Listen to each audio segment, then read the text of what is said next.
আজকে চলে আসলো একটা পার্সেল। দরজা খুলতে বুঝতে পারলাম পার্সেলটা এসছে পত্রভারতী থেকে।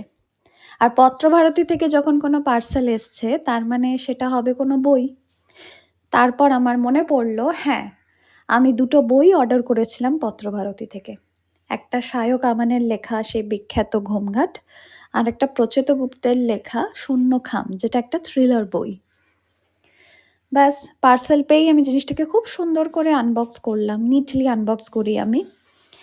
তারপরে সেখান থেকে বেরিয়ে আসলো খুব সুন্দর যত্ন সহকারে পাঠানো দুটো বই, এবং তার সাথে দেওয়া পত্রভারতীর একটা বুক লিস্ট ও দুটো বুকমার্ক।